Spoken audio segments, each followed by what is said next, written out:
Hello and thanks for joining us. I'm Dina, Bloomberg Technology reporter and Seattle bureau chief. I'm honored to be joined today by Christopher Young, Microsoft's Executive Vice President of Business Development, Strategy, and Ventures.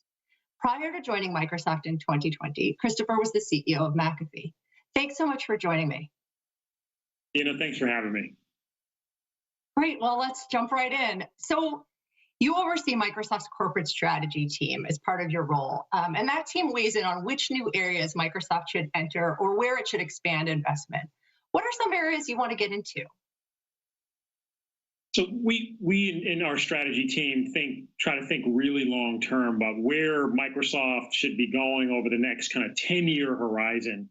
So we try to take a long view, and when we look out over the horizon, we're looking for different areas of growth. I see a couple of different categories that we believe are important for us. One is around industry verticals, and you've seen Microsoft over the last several years announce a number of industry vertical clouds. But one of the things that we believe is going to be fundamentally happening over the next several years is that we'll see industries that were traditionally slow movers or slow adopters of technology do more in adopting technology. You'll see heavy manufacturing, energy, engineering, architecture organizations adopting new forms of technology as a way to transform how they do their work.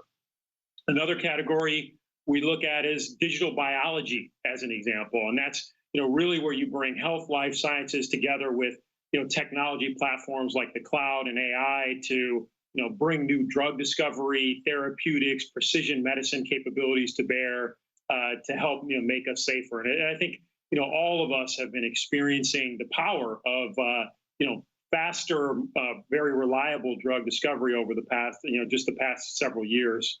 And so those are just two categories that we're looking at.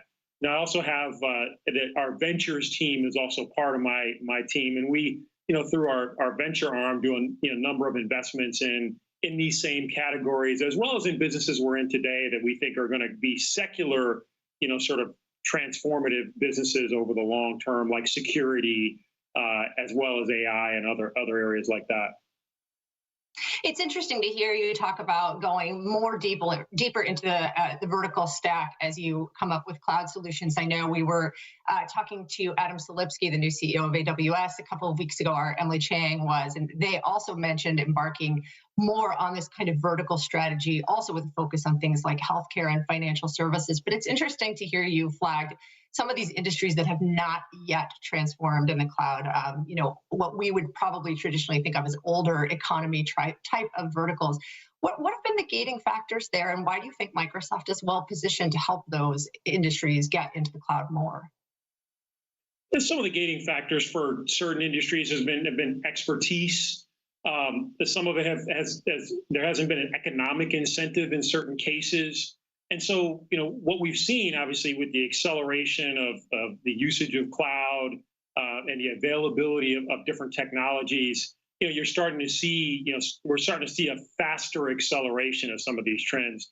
A good example, we invested in we invest in a number of companies through M12, but we invested in a company that's actually helping logistics, with logistics of large container ships. And one of the things the CEO of that company, it's a small company, but one of the things he told me is that, hey, the way a lot of these routes have been managed traditionally is with a person on a clipboard determining how to, route a number of these ships. And in a world where we're experiencing supply chain disruption and cargo ships have been in the media quite front and center for several months now, it's a good example of an industry that is going to be transformed over the course of the next several years, leveraging the power of the cloud, leveraging the power of large data sets and AI, to provide more efficient, more effective, routes of managing these cargo ships.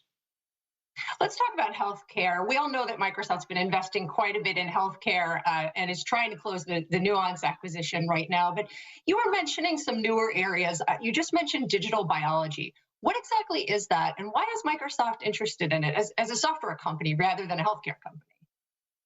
So think of digital biology as the work that we're doing in health and life sciences coming together with tech. One of the things that we can do now with the cloud is we can bring very large data sets to bear. We can apply AI methodologies to it.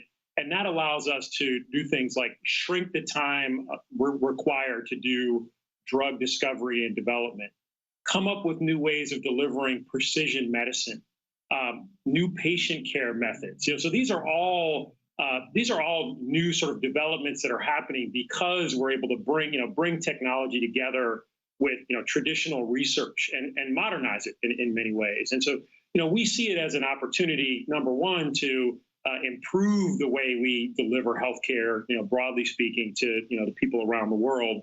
But we're also finding that it's an opportunity to bring technology to bear. We can move more quickly, and you see a number of companies investing in this. For example, we've invested in companies like a company 1910 Genetics that actually is applying AI to the drug discovery process, and a lot of that is going to help shrink the amount of time that it takes to develop new drugs, bring them to market, and improve the overall amount of throughput there.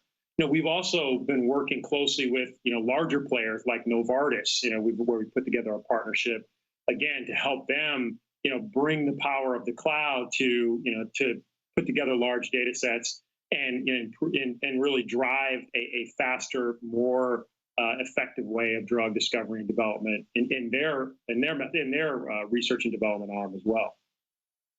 Now, I've heard Microsoft and also Google and other companies try to talk about bringing tech to the healthcare industry for probably 15, 20 years. And it's been tough. There hasn't been as much progress as people have wanted. All of the companies all of the big tech companies in this space have retrenched numerous times. What do you think Microsoft's learned about which approach makes sense and will work well? Is it now more about trying to sell the software that you have to enable healthcare companies rather than trying to create Microsoft's own healthcare software? What do you think the companies learned that will help it work better? Our approach today is very much about enabling those who are already in the industry to deliver their solutions faster, to do so using more intelligence, to leverage the power of the cloud, to leverage the power of teams, for example, in care delivery. So we believe that in enabling those who are doing R&D today, enabling those that are delivering patient care today, is a way to really improve the overall way we're delivering healthcare, the way we're delivering medicine, and get to faster outcomes, get to better outcomes for the broader part of the population. Let's talk about security. Over the weekend, major technology vendors from Apple to VMware to Xbox's Minecraft business had to rapidly figure out how to handle a pervasive and very dangerous Log4j vulnerability. What did that episode tell us about where we are in computer security, what we have a handle on, and what we need to do better? What it tells us, so first of all, Log4j is a problem that's very concerning. And if you spend any time in industry like I have, these large scale vulnerabilities that impact entire industries do come along periodically. And so this is one that you're seeing many across the government and the private sector take very seriously. What it tells us, however, and what stands out for me is that there will be large organizations with good security talent and the wherewithal to remediate, this vulnerability that, are going to move quickly to do so. What I'm concerned about, however, is the long tail of organizations that are out there that may not have the budget, they may not have the security expertise, the tool sets available to be able to even identify the fact that they have the vulnerability and then be able to do something about it. It's sort of the dichotomy between the haves and have-nots in cybersecurity that we have to deal with. And I do applaud, like, for example, if you look at the response out of DHS, out of CISA, which is the Cybersecurity Infrastructure Cybersecurity Infrastructure Security Administration, they are they're really working hard to bring resources to bear to try to help lift all of the players in the industry. But I do worry about that long tail of companies, organizations that might not even know that they have a problem and might not have the skill set to quickly go about remediating it. And since you mentioned CISA, I know you were just named to CISA's Cybersecurity Advisory Committee. As you try to function in an advisory capacity to a federal agency, What do you think the U.S. has to do to better cope with this latest generation of hacks, which, over the last year or two, we've seen things that are moving from impacting people's computer networks or what they think of as their computer networks to impacting individual consumers in everyday areas that they probably don't think of as being touched by computer security, impacting them at the gas pump, at the grocery aisle. What does the federal government need to do to better get a handle on things like that?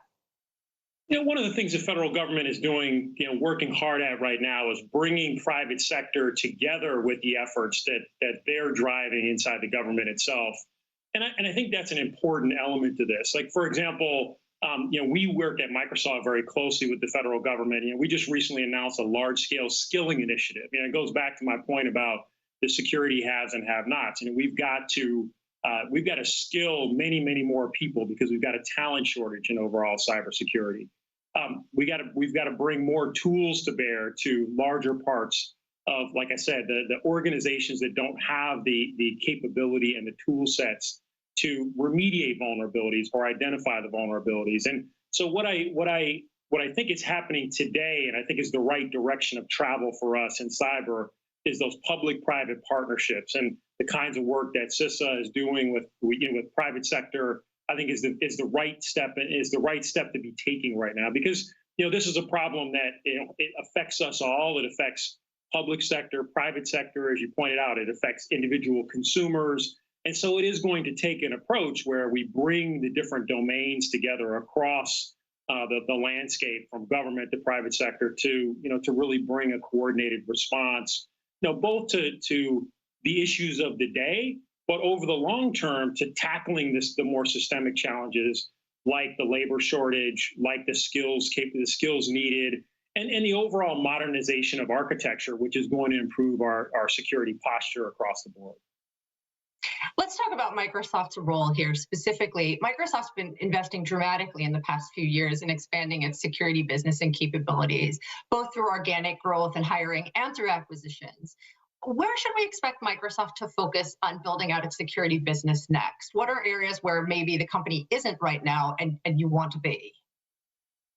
We continue to drive security across the board, and as you point out, Microsoft has been a core part of the response to a lot of the issues that we've seen over the past several years. We've got a number of security capabilities that many of which we build into our core platforms. We work very closely with the government. We work very closely with our customers, to drive a better overall security posture. But if you think about where will we go with our overall security offerings, you have to look at what's needed in the market. So one of the challenges that we've been facing in cybersecurity is supply chain issues, as an example. And so you'll see us continue to add capabilities that are going to help our customers do a better job of identifying where they have challenges in their supply chain. One acquisition we made recently or earlier this year was a company called Risk IQ, which allows us to go out and search the broader internet for vulnerabilities and where we see our customers in positions where they may be compromised. And that allows us to work more broadly with customers, help them understand where in their supply chain perhaps smaller organizations exist that might have vulnerabilities they could be concerned about. And so you'll see us as we learn more about the direction of the attackers and where they're finding sort of success in their methods. We'll continue to add capabilities.